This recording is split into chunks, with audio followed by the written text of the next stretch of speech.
Today, research tells us that the foods we eat can influence our moods. Joining us with more is Mark Mincolla, Ph.D., a natural health care practitioner from Cohasset, Massachusetts. Hi, Mark. Hey, good morning. I know that chocolate makes me happy. I noticed that about you.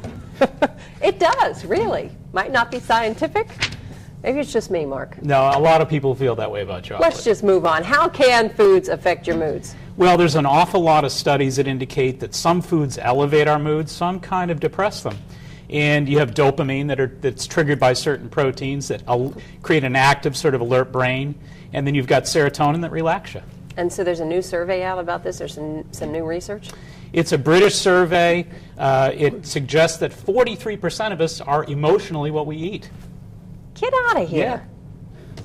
What did a banana do for me this morning? Anything? Yeah, probably some serotonin. That's why you were probably falling asleep an hour later. All right, so let's take a look specifically, and you start with a protein shake.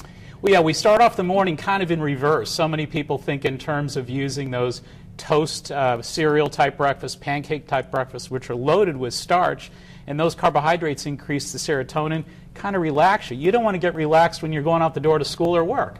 So I say protein shakes, egg whites, things like that. So an egg white will energize you. Egg white will energize you. Those proteins are going to make a big difference. So we want to think more in terms of a protein shake, egg whites, protein-based breakfast. All right, a salad with grilled chicken is going to energize you too after lunch. Yeah, of course. We don't want to be falling asleep after lunch like so many people complain about. So the idea of getting that protein in there again. All right, and what does pasta with sauce do? Well, if you think about pasta, of course, it's a carbohydrate. There's no protein there. Keep the meatballs off the pasta, and you've got a really high load of serotonin. Going to really relax you and take some of the tension and stress off you. Doesn't matter if you fall asleep in the easy chair after dinner. Big plate of pasta, little nap, then back to work. And dry cereal or toast. Yeah, huh? and Judith Wortman, who's a researcher in this area from MIT, who's written some great books on this idea, suggests that we do dry cereals or toast. Keep the milk away because you don't want to confuse the issue by bringing protein into these carbs. They will relax you before bed, help that serotonin level elevate, get a good night's sleep. And how long does this last? Well, first of all, it really hits quickly. It doesn't take very long at all, and it will last for 4 to 6 hours. So the idea of folks having that starchy breakfast in the morning and increasing those serotonin levels, probably not a great way to go.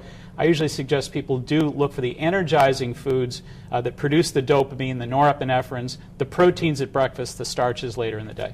All right, Mark Mincolla, thanks for being here. Great to be here. Chocolate happiness.